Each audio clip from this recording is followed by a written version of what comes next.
بسم اللہ الرحمن الرحیم۔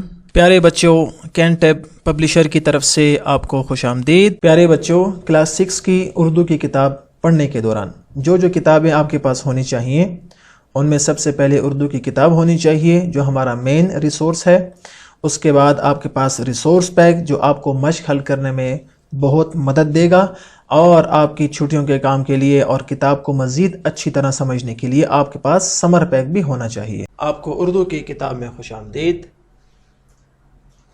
آج ہمارے سبق نمبر 4 پاکستان کی جان باز بیٹی مریم مختار کا تیسرا حصہ ہے، جس میں ہم سبق کو پڑھیں گے۔ سبق کے آغاز سے پہلے ایک نظر آج کے حاصلات تعلم یعنی SLOs پر، اور ہمارا آج کا SLO ہے اسماء کی تذکیر و تانیث اور ضمائر کی تذکیر و تانیث کو سمجھ سکیں۔ تو یہ ہیں ہماری جانباز بیٹی جنہوں نے ملک کے لیے اپنی جان کو قربان کیا، مریم مختار، اور چلتے ہیں آج ان کے بارے میں مزید جانتے ہیں اپنے سبق میں، اور آپ یہ سبق غور سے سنیں تاکہ آپ کو بھی ان کے بارے میں معلومات حاصل ہوں اور آپ کے اندر بھی ملک اور قوم کے لیے جان قربان کرنے کا جذبہ پیدا ہو۔ سارہ: آپی، مجھے تعلیم مکمل کر کے کیا بننا چاہیے؟ آمنہ: لو بھلا، یہ کیا بات ہوئی؟ بھئی جو تمہارا دل چاہے تم وہ شعبہ اپنا لینا اور اسی میں محنت کرنا۔ سارہ: جیسا کہ میں کون کون سے شعبے اختیار کر سکتی ہوں؟ آمنہ: تم استانی بن سکتی ہو، نرس، ڈاکٹر، انجینئر، وکیل، کچھ بھی بن سکتی ہو۔ سارہ: آپی، آج استانی صاحبہ نے ہمیں ایک نئے شعبے کے بارے میں بتایا، اور وہ ہے پاک فضائیہ میں پائلٹ بننا۔ آمنہ کو اس کی بات سن کر خوشی بھی ہوئی اور ہنسی بھی آئی۔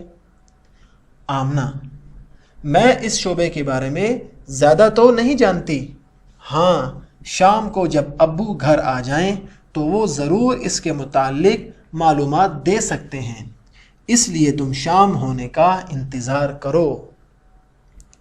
شام کو جب ابو گھر آئے تو دیکھا کہ سارہ باغیچے میں ٹہل ٹہل کر ان کا انتظار کر رہی ہے۔ ٹہل ٹہل کر یعنی چہل قدمی کرنا اور پھرتے رہنا، اور ان کے آتے ہی خوش ہو گئی۔ ابو اس کی بے چینی یعنی بے قراری دیکھ کر وہیں باغیچے کی کرسیوں پر بیٹھ گئے۔ اب سارہ پوچھنے لگی، ابو، کیا میں پائلٹ بن سکتی ہوں؟ ابو کے لیے یہ سوال نیا تھا، پھر بھی انہوں نے ہاں میں سر ہلاتے ہوئے پوچھا، آج میری بیٹی کو پائلٹ بننے کا خیال کیسے آیا؟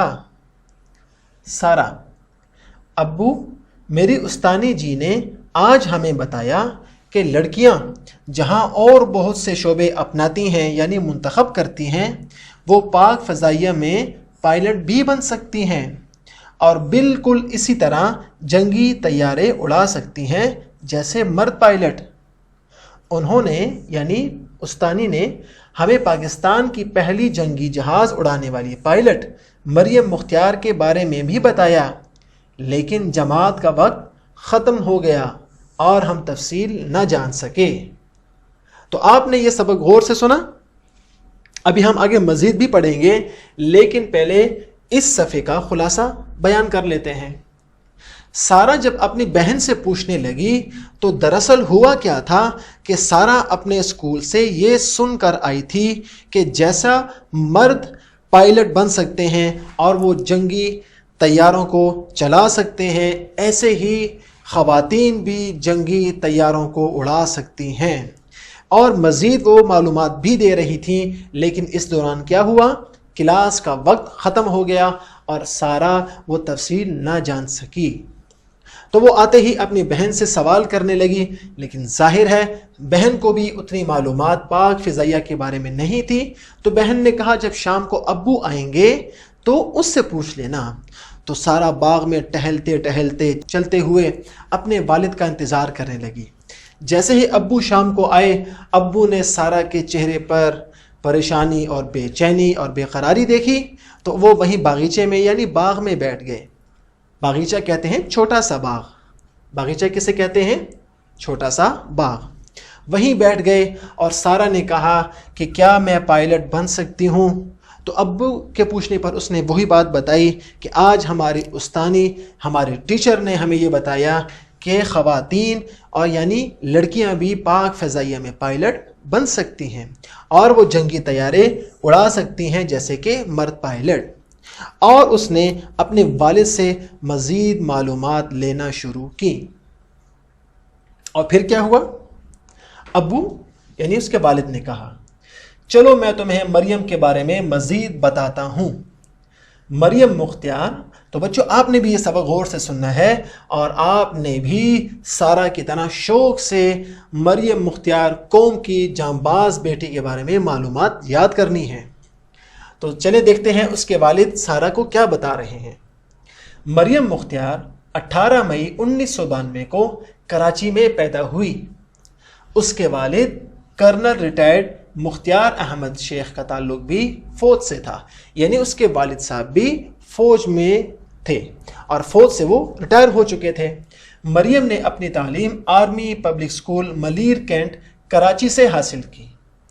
مریم نے پاک فضائیہ میں بطور پائلٹ شمولیت کا اظہار اپنے والد سے کیا. اس کے والد جانتے تھے کہ یہ لڑکیوں کے لیے آسان کام نہیں، لیکن مریم کو اپنے ارادوں پر یقین تھا. وہ آسمانوں پر حکمرانی کرنا چاہتی تھی، یعنی وہ آسمانوں پر جنگی طیاروں کو چلانا چاہتی تھی. چنانچہ اس نے 2011 میں پاک فضائیہ کے 132 GDP کورس میں شرکت کی. یہ کورس کا نام ہے جس میں ہر سال نئے نئے لوگ آتے ہیں اور وہ پاک فضائیہ کے زیر نگرانی تربیت حاصل کرتے ہیں. وہ اور اس کے ساتھ 7 اور لڑکیوں کو رسالپور فضائیہ اکیڈمی بھیجا گیا، جہاں ان سب کو جنگی طیارے اڑانے کی تربیت دی گئی. کتنی لڑکیاں تھیں؟ 7 اور 7 لڑکیاں. سارا، کیا تمام ممالک میں لڑکیوں کو اسی طرح جنگی جہاز اڑانے کی تربیت دی جاتی ہے؟ ابو نے کہا بیٹا، پاکستان کا شمار دنیا کے ان چند مسلم ممالک میں ہوتا ہے جو نہ صرف خواتین کو جنگی طیاروں کی تربیت دیتے ہیں بلکہ ان کو وہی مہارت سکھائی جاتی ہے جو دشمنوں سے لڑتے ہوئے ایک مرد پائلٹ دکھاتا ہے. سارا، پھر اس کے بعد کیا ہوا؟ ابو نے کہا 24 ستمبر 2014 مریم کے خوابوں کی تعبیر کا دن تھا جب اسے فضائیہ کی فلائنگ آفیسر کا درجہ ملا. مریم نے مشکل سے مشکل تربیت بھی بہت جوش و جذبے سے حاصل کی. سارا انتہائی انہماک یعنی غور سے ابو کی باتیں سن رہی تھی اور خود کو مریم مختار محسوس کر رہی تھی. ابو نے کہا اچھا، اب میں تمہیں مریم کی بہادری، جان بازی یعنی جان قربان کرنا اور فرض شناسی یعنی اپنے فرض کو پورا کرنا اور فرض شناسی کا بے مثال واقعہ سناتا ہوں.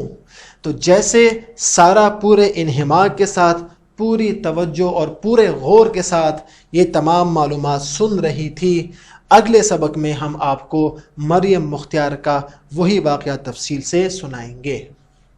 اب چلتے ہیں گھر کے کام کی طرف، جس میں آپ کے سامنے سوالات دیے گئے ہیں اور یہ تمام سوالات آج کے سبق سے لیے گئے ہیں. آپ نے آج کا سبق اپنی کتاب میں غور سے پڑھنا ہے اور اونچی آواز سے پڑھنا ہے اور اونچی آواز سے پڑھ کے اپنے والدین کو سنانا ہے تاکہ کوئی تلفظ یا اعراب یا معنی کی کوئی غلطی آپ سے نہ ہو.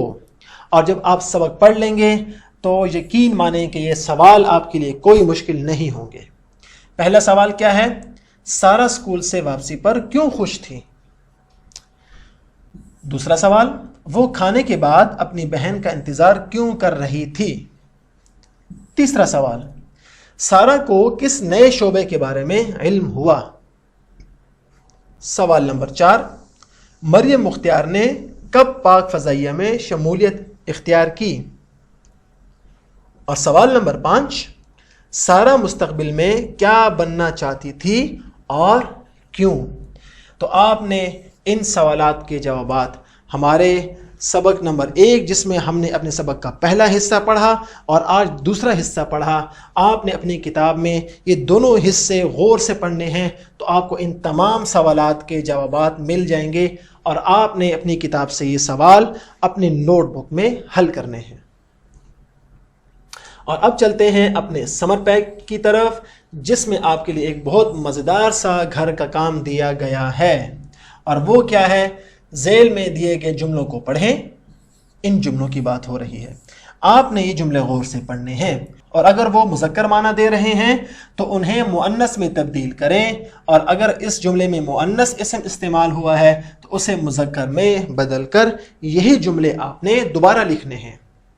یعنی آپ نے ان جملوں کو اگر مذکر ہیں تو مؤنث کی شکل میں، اور اگر مؤنث ہیں تو مذکر کی شکل میں آپ نے یہ جملے ان سطور میں جو ان جملوں کے نیچے دی گئی ہیں، آپ نے یہاں خوشخط کر کے یہ جملے ان کی جنس تبدیل کر کے یہاں لکھ دینے ہیں۔